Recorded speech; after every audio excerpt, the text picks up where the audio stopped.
സാധാരണ ഇപ്പൊ നമ്മള് വീഡിയോസ് ഒക്കെ കണ്ടിട്ടല്ലോ ഭയങ്കര ആക്റ്റീവ് ആയിട്ടുള്ള ആള്. കട്ടപ്പാടത്ത് മാന്ത്രികൻ ദൈവമേ ഈ മനുഷ്യൻ ഇങ്ങനെയാണോ? ആണോ? ഇങ്ങനെയാണോ? ഇങ്ങനെ വീഡിയോയിലുള്ള ആളല്ല.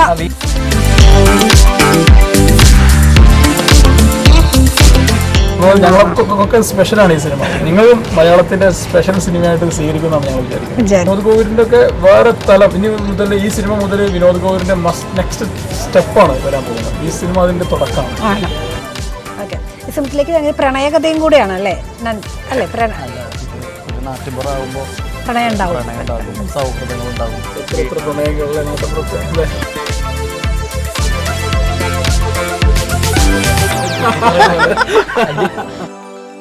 Hello, welcome to Bollywood news. നമ്മുടെ കൂടെ ഉള്ളത് കട്ടപ്പാടത്തെ മാന്ത്രികന്റെ വിശേഷങ്ങളുമായി സിനിമയുടെ ടീമാണ്. ഹലോ.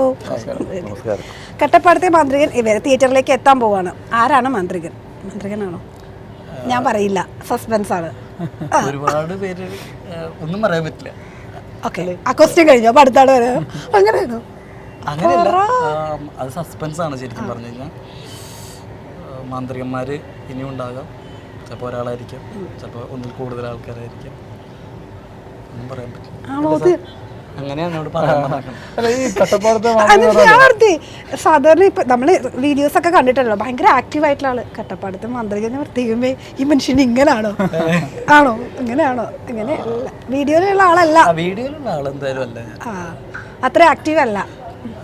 അയാൾ ആക്ഷൻ പറഞ്ഞു കഴിഞ്ഞാൽ ആക്റ്റീവാണ്, അല്ലാതെ ജീവിതത്തിൽ ഇതേപോലെ വളരെ നൂറ് ആക്ഷൻ പറയൂ. ഓക്കെ, എങ്ങനെയായിരുന്നു സുമിത്തിലേക്ക് നായകൻ എന്നുള്ള വേഷം എത്തിയത്? അത് നിങ്ങൾ നേരത്തെ കട്ടപ്പാടത്തെ മാന്ത്രികൻ ഈ തരത്തിലൊരു ഈ പേര് തന്നെ, ഈ പേര് നാട്ടിൻപുറത്തെ ഒരു മാന്ത്രികന്റെ കഥയാണ്. അപ്പൊ ഈ എന്താണ് ഈ മാന്ത്രികത എന്നുള്ളത് അറിയണമെങ്കിൽ ആഗസ്റ്റ് 30 വരെ നമ്മൾ കാത്തിരിക്കണം. നല്ലൊരു ആ പേരുമായിട്ട് യോജിക്കുന്ന ഒരു തീമാണ് സിനിമ. പിന്നെ സുമിത്തിലേക്ക് എത്തിയത് എന്നുള്ളത്, സുമിത് തമ്പി എന്നുള്ള ഒരു നാളത്തെ ഒരു പ്രോമിസ് ആയിട്ടുള്ള ഒരു ആക്ടറാണ് മലയാളത്തിൻ്റെ. അങ്ങനെ പറയാൻ കാര്യം അവർ ഇരുത്തിക്കൊണ്ട് പറയല്ല. അദ്ദേഹം, ഞാൻ നേരത്തെ ഒരുപാട് വെബ് സീരീസും ഇതൊക്കെ ഷോർട്ട് ഫിലിംസൊക്കെ ഇങ്ങനെ കണ്ടിട്ടുണ്ട്. അപ്പോൾ അതിൽ നിന്ന് നമ്മളെ കഥാപാത്രം എന്തുകൊണ്ടും നമ്മളെ നായകൻ്റെ പേര് കിച്ചു എന്നാണ് ആ കഥാപാത്രത്തിൻ്റെ. അതിന് എന്തുകൊണ്ട് ആപ്റ്റാണ്. ഞങ്ങൾ വേറെയും ഒരുപാട് ആൾക്കാരെ പരിഗണിച്ചിരുന്നു. ഞാൻ നേരിട്ട് പേര് പറയുന്നില്ല, പല ആൾക്കാർ കണ്ടിട്ടുണ്ട്. പക്ഷേ അതൊക്കെ അതിൽ നിന്നൊക്കെ വ്യത്യസ്തമായിട്ട് ഇദ്ദേഹത്തിൽ നിന്ന് എനിക്ക് വേണ്ട കഥാപാത്രം ഇദ്ദേഹത്തിലുണ്ട് എന്ന് എനിക്ക് ബോധ്യപ്പെടായിരുന്നു. ഞാൻ ഇത് പ്രോജക്ട് കോർഡിനേറ്റർ സലാം രൻസുയാണ്. അല്ല, അങ്ങനെയല്ല, ഞങ്ങൾ ഒരുമിച്ചായിരുന്നു അതിൻ്റെ കഥ പറയാനൊക്കെ വേണ്ടി ഇദ്ദേഹത്തെ കാണാൻ വേണ്ടി പോയത്. അപ്പോൾ അത് നമ്മളത് ഓക്കെ ആക്കി. അത് ഞങ്ങൾ എടുത്ത തീരുമാനം കറക്റ്റായിരുന്നു. അങ്ങനെ ഇന്ന് കട്ടപ്പാടത്തെ മാന്ത്രികനിൽ ഒരു മാന്ത്രികനാവാൻ അതിൽ ഏറ്റവും പ്രധാനപ്പെട്ട നായകന്റെ വേഷത്തിലേക്ക് സുമിത്ത് എത്തുകയായിരുന്നു. ഓക്കെ, ഇപ്പൊ ചേട്ടൻ ഇപ്പൊ ഇദ്ദേഹത്തിന്റെ കൂടെ അവിടെ ചെന്നല്ലോ. അപ്പോൾ എനിക്ക് തോന്നുന്നു അറിയായിരുന്നു, സുമിത്തിനെ വീഡിയോസിൽ കണ്ടിട്ടുണ്ടായിരുന്നു. യഥാർത്ഥത്തിൽ ഞങ്ങൾ ഈ ഒരു നായകനെ തിരക്കി ഒരു അന്വേഷണം തന്നെ ഫൈസൽ ഹുസൈൻ തിരക്കി നടക്കുന്ന സമയത്ത് നമുക്ക് പുതുമുഖങ്ങളാണല്ലോ നമ്മുടെ ഈ പടത്തിൽ ഏറ്റവും പ്രാധാന്യം.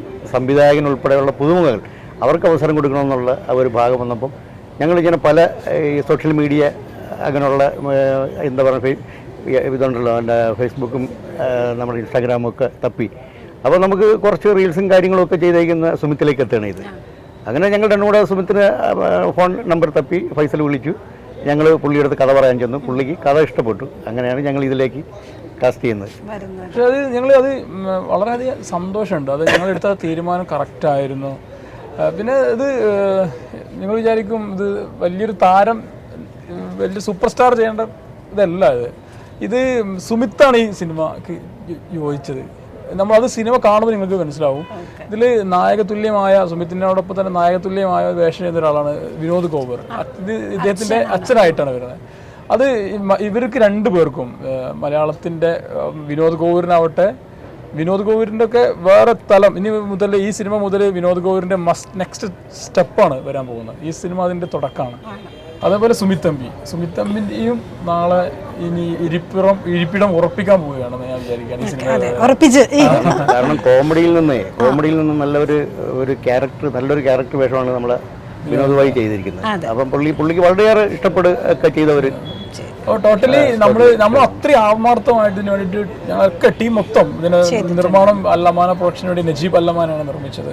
പിന്നെ ടീം, ഞങ്ങൾ ടീമാവട്ടെ, ബാക്ക്ഗ്രൗണ്ട് സ്കോർ ആവട്ടെ, ക്യാമറ ടീം ആവട്ടെ, ലിറിക്സ് ആവട്ടെ, ഒക്കെ തന്നെ ഏറ്റവും മികച്ചതാണ് നമ്മൾ ഇതിനു വേണ്ടി നൽകിയത്.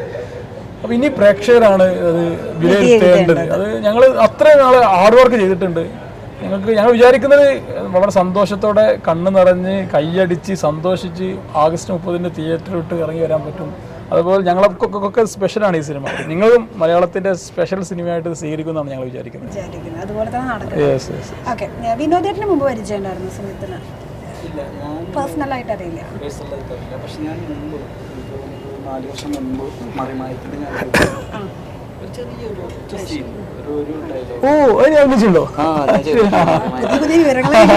ഞാൻ മെയ്ഡ് ഫോർ ഈച്ച് അതർ മഴവിൽ മനോരമയെന്നാണല്ലോ വരുന്നത്. ആ റിയാലിറ്റി ഷോ കഴിഞ്ഞ് അവിടെ തന്നെയാണല്ലോ മറിമായം മഴവിൽ മനോരമയാണ്. ആ ചാനലിൽ വന്ന് അപ്പം തന്നെ മറിമായം അങ്ങനെ ഒരു അവസരം എനിക്ക് കിട്ടി. ഒറ്റ സീന് വെറുതെ കൂട്ടത്തിലിരിക്കുകയാണ്. അപ്പം മഞ്ജു പത്ര സീൻ മഞ്ജു ചേച്ചിയാണ്. ഡയലോഗൊന്നും എനിക്ക് ഉണ്ടായിരുന്നില്ല. മഞ്ജു ചേച്ചി എന്നോട് എന്തോ ചോദിച്ചു. അപ്പൊ എനിക്ക് ഇതിന് ഉത്തരം വേണമല്ലോ, ഞാൻ ഉത്തരം കൊടുത്തു. അങ്ങനെ അങ്ങനെ ആ ചേച്ചി കാരണം അദ്ദേഹം ഒരുപാട്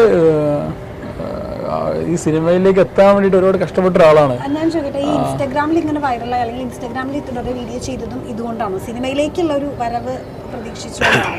ശരിക്കും ചാനലിൽ നിന്നാണ് വരുന്നത്. റിയാലിറ്റി ഷോ ചെയ്തിട്ടുണ്ട്.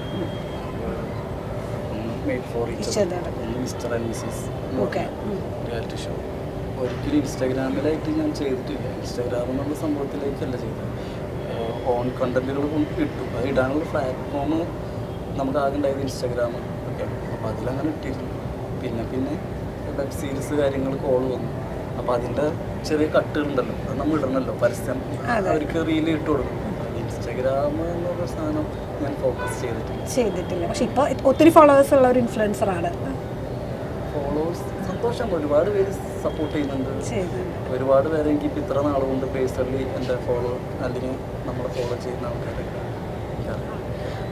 ഓക്കെ. എനിക്ക് ഒരു കോവിഡ് ടൈമിൽ നിങ്ങളുടെ രണ്ടുപേരുടെയും കൂടെയുള്ള വീഡിയോസാണ് കുറച്ചുകൂടി റീച്ച് ആയിട്ട് പോയത് തോന്നുന്നു അല്ലേ? അതെ, കുറെ ഷോർട്ട് ഫിലിംസിന് നന്നായിട്ട് കയറിയിട്ടുണ്ടായിരുന്നു അന്നത്തെ സമയത്ത്. കോവിഡ് സമയത്ത് ഞങ്ങൾ ഓൾറെഡി ഇതൊക്കെ ചെയ്തുകൊണ്ടിരിക്കുന്നുണ്ട്, വെബ് സീരീസ് കാര്യങ്ങൾ ചെയ്യുന്നത്. കോവിഡ് സമയത്താണ് ഒരുപാട് ആൾക്കാർക്ക് അത് കാണാൻ സമയം കിട്ടിയത്. ഇതിന് മുമ്പും ചെയ്തുകൊണ്ടിരിക്കുന്നുണ്ട്. ഓക്കെ, ഇപ്പൊ എന്താണ് അങ്ങനത്തെ വീഡിയോസ് വരാത്തത്? നിങ്ങളുടെ കണ്ടന്റ് വീഡിയോസ് ഒരുമിച്ച് വരുന്നത് അതിപ്പോൾ ഒരു 3-3.5 വർഷം. ഞാൻ പറയട്ടെ, നമ്മ ആദ്യം ചെയ്തത് നമുക്ക് വേണ്ടി എഴുതി തരാൻ സ്ക്രിപ്റ്റ് ചെയ്യാനോ ആരും ഇല്ലാത്ത സമയത്ത് നിങ്ങൾ തന്നെ ചെയ്യണം. എൻ്റെ എന്താണ് ആഗ്രഹം എന്ന് പറഞ്ഞാൽ നടനാകുക എന്നുള്ളതായിരുന്നു. ഞാനും അല്ലെങ്കിൽ എൻ്റെ കൂട്ടുകാരും എൻ്റെ വീട്ടിലുള്ളവരും കൂടി ഞാൻ ഈ വീഡിയോ ചെയ്തുകൊണ്ടിരുന്ന ഞാൻ ഒരു നടനിലേക്ക് എത്തും. ആര് പറഞ്ഞു? പൊട്ടക്കുളത്തിൽ തവള ഉപമണ്ഡലത്തിരിക്കും. അല്ല, എനിക്ക് മുന്നോട്ട് പോകണമെങ്കിൽ ഞാൻ എൻ്റെ ആ സേഫ് സോൺ പൊളിച്ചതാണ്. കാരണം ലൈക്ക്, ഷെയർ, കമൻറ്റ് നല്ല കാര്യമാണ്. ഫെയിം ഇതൊക്കെ ഞാൻ റെസ്പെക്റ്റ് ചെയ്തു. പക്ഷെ അതിലുപരി ഒരു ആക്ടിങ് പഠിക്കണമെങ്കിൽ ആക്ടിങ് നടക്കുന്ന സ്ഥലത്തേക്ക് പോകും. അതായത് അതിനകത്ത് തളച്ചിടപ്പെട്ടു പോകുന്നുള്ളൊരു തോട്ടമല്ല സത്യം. ആക്ടിങ് എൻ്റെ ആഗ്രഹം ഞാൻ പറഞ്ഞില്ല, നടനാണ്. നടനം പഠിക്കാൻ മാക്സിമം പഠിക്കാൻ പറ്റില്ല, പഠിച്ച് തീരത്തൊന്നുമില്ല, പഠിക്കാൻ പറ്റണം. അപ്പോൾ അത് നടനം എവിടെയാണ് നടക്കുന്നതൊക്കെ സിനിമ ആക്ടിങ് സ്ഥലത്ത്. ഞാനപ്പോൾ ഈ ഫേസ്ബുക്കിൽ നിന്നും ഇതിൽ നിന്നും പുറത്ത് പോയാലേ എനിക്ക് പഠിക്കാൻ പറ്റും. അതുകൊണ്ടാണ് നമ്മൾ എപ്പോഴും അങ്ങനെയല്ല ഉയരങ്ങളിലേക്കല്ലേ നമുക്ക് നോക്കുള്ളൂ. നമ്മൾ സേഫ് സോണുകൾ പൊടിക്കും. പൊളിച്ചു പോയവരാണ്, റിസ്ക് എടുത്തവരാണ് വിജയത്തിലെത്തിയിട്ടുള്ളൂ. 8 വർഷം ഗൾഫിലുണ്ടായിരുന്നു. ഞാനത് പൊളിച്ചിട്ടാണ് ഞാൻ ഇവർക്ക് വന്നത്. അപ്പോൾ എല്ലാ കാര്യങ്ങളും അങ്ങനെ ഇങ്ങനെ തന്നെ നിന്ന് ഫെയിം ഉണ്ടാകും. അങ്ങനെയല്ലല്ലോ, ഓരോരുത്തർക്കും ഓരോ അച്ചീവ്മെന്റ്. ചിലർക്ക് ഫെയിം മതി, ചിലർക്ക് സാമ്പത്തികം മതിയാവും, ചിലർക്ക് ഇതുപോലത്തെ ഒരു ആഗ്രഹം ഉണ്ടാവും. ചെയ്തത് ചെറിയ വേഷമോ വലിയ വേഷമല്ല, നമുക്ക് ഇഷ്ടപ്പെട്ട സംഭവം ചെയ്ത് കിടന്നുറങ്ങുമ്പോൾ കിട്ടുന്നൊരു സന്തോഷമില്ല, സമാധാനമില്ല. ചിലപ്പോൾ അതിന് സാമ്പത്തികം ഉണ്ടാകണമെന്നില്ല, ബാക്കി ഒരുപാട് പ്രശ്നങ്ങളുണ്ട്. പക്ഷെ അതിനൊക്കെ മേലെയാണ് പാഷൻ, ആഗ്രഹം, സ്വപ്നം. അതുകൊണ്ടാണ് ഇങ്ങനെ മുന്നോട്ട് അങ്ങനെ തന്നെ പോകുന്നത്. കൂടെ കട്ടയ്ക്ക് കൂടെ നിൽക്കുന്നത് ഫാമിലി തന്നെയാണ്. കട്ടയ്ക്ക് കൂടെ നിൽക്കുന്നത് എൻ്റെ ഈ ആഗ്രഹം തന്നെയാണ്, സ്വപ്നം. ഒരിക്കലും അത് തീർത്തില്ല. അതൊക്കെ എന്നാലും നമ്മൾ സപ്പോർട്ടീവായിട്ട് കൂടെ നിൽക്കുന്നത്. ലോകത്ത് ആർക്കും സപ്പോർട്ട് ഇതൊക്കെ വെറും ഇതെന്താണ് ഇങ്ങനെ അല്ലേ? ഒരു നമുക്ക് നമ്മളെ ഉണ്ടാകൂ എന്നുള്ളൊരു സംഭവമുണ്ട്. ഓൾമോസ്റ്റ് നമുക്ക് പറയാം, അച്ഛൻ, അമ്മ, കൂട്ടുകാർ ഒരുപാട് പേരുണ്ടാവും. നമ്മുടെ ആഗ്രഹങ്ങളും നമ്മുടെ ലൈഫും മുന്നോട്ട് കൊണ്ടുപോകണമെങ്കിൽ നമുക്ക് നമ്മുടേതായ ഭയങ്കരമായ ഒരു ആഗ്രഹം അത് മാത്രം മുന്നോട്ട് പോകും. പിന്നെ ഒരുപാട് പേരില്ല, ഇപ്പം നേരത്തെ പറഞ്ഞ് ഇത്രയും പേര് എന്നെ ഫോളോ ചെയ്ത് ഇവരൊക്കെ സപ്പോർട്ട് ചെയ്തിട്ടുള്ളല്ലേ.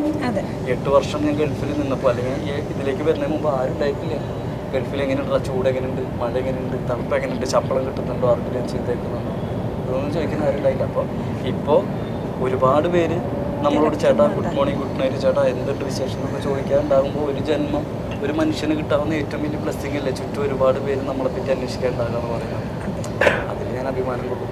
അപ്പം അതൊക്കെയാണ് ഏറ്റവും വലിയ. ഓക്കെ, ഇതിനകത്ത് വിനോദേട്ടനോട് സംസാരിച്ചപ്പോൾ നിങ്ങൾ തമ്മിലുള്ള ഒരു ഇമോഷണൽ സീൻ ഉണ്ട് എന്ന് പറഞ്ഞു. ഒരുപാട് അതിനകത്ത് അതായത് ആ പേര് വിളിക്കാൻ തന്നെ ബുദ്ധിമുട്ടി അച്ഛന് വിക്കലുള്ളൊരു കഥാപാത്രമാണല്ലോ.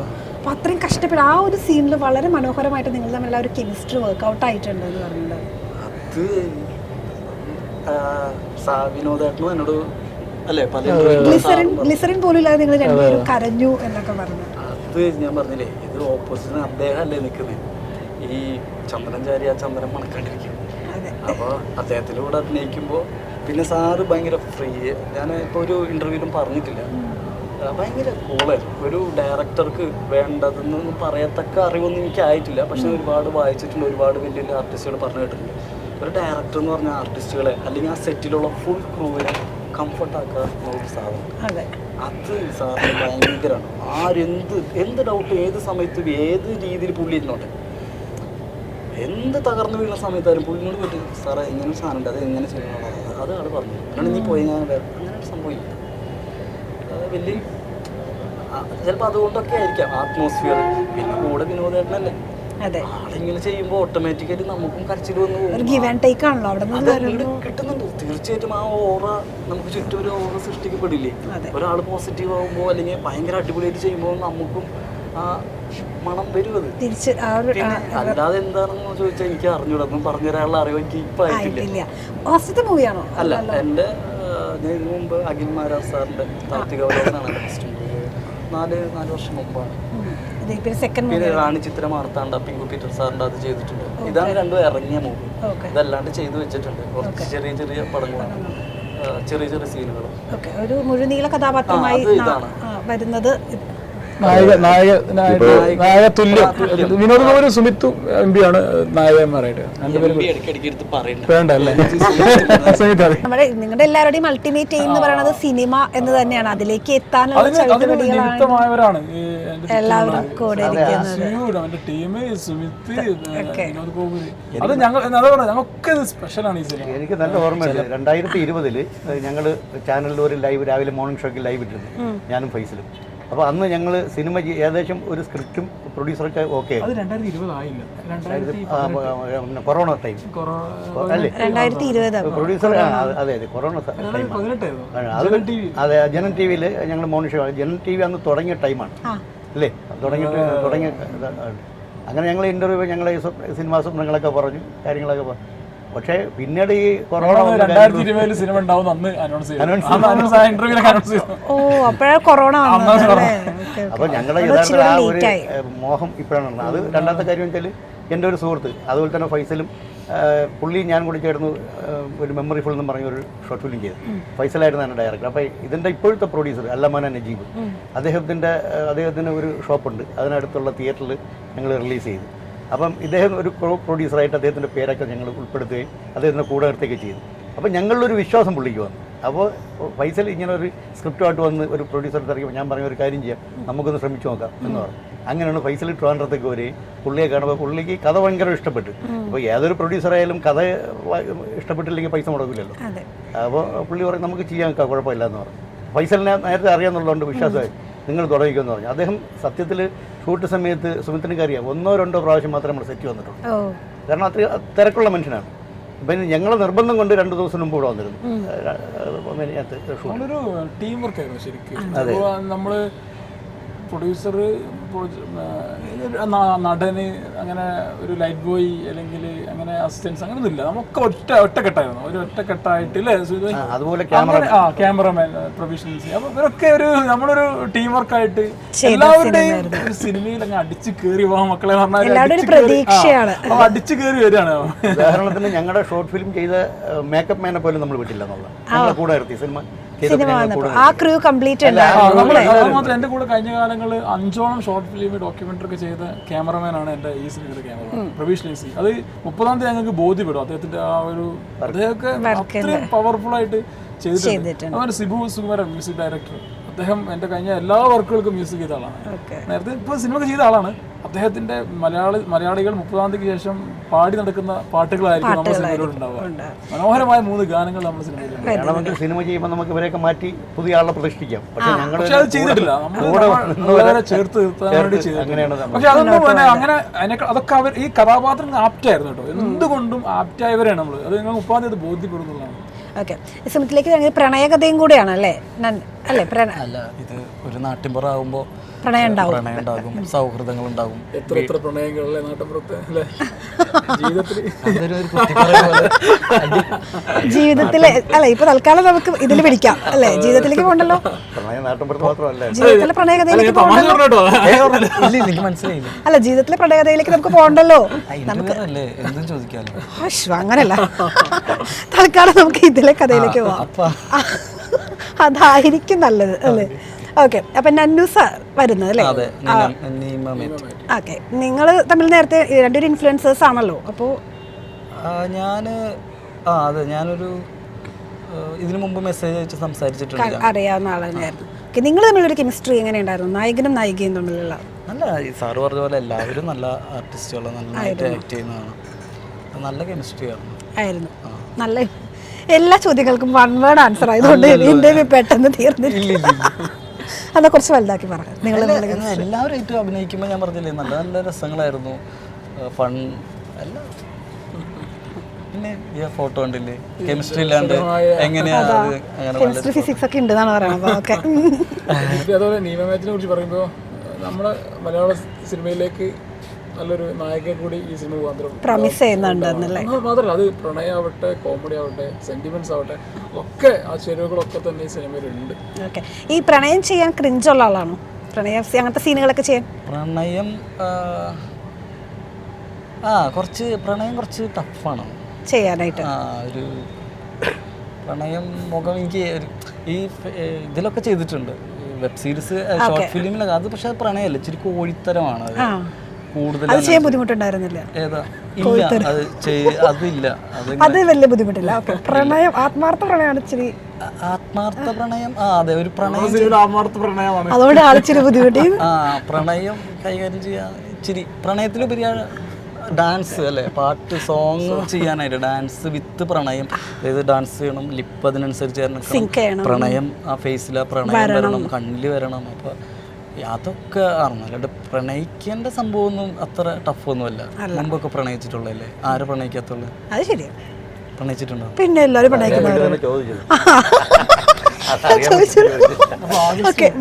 സിനിമ തിയേറ്ററുകളിലേക്ക് എത്താണ്. നല്ലൊരു സിനിമ ഞങ്ങൾ ചെയ്തു വെച്ചിട്ടുണ്ട്, നിങ്ങളാണ് വിലയിരുത്തേണ്ടത്. നിങ്ങളുടെയൊക്കെ പ്രതീക്ഷ പോലെ പ്രേക്ഷകർ ഇത് കൈ നീട്ടി സ്വീകരിക്കട്ടെ. അപ്പൊ നമ്മുടെ പ്രോമിസിംഗ് സ്റ്റാർ ആയിട്ട് തന്നെ വരട്ടെ അല്ലേ? അപ്പോൾ നമുക്ക് ഇനിയും കാണണം, അപ്പൊ ഇന്റർവ്യൂ തരണം. Okay, thank you.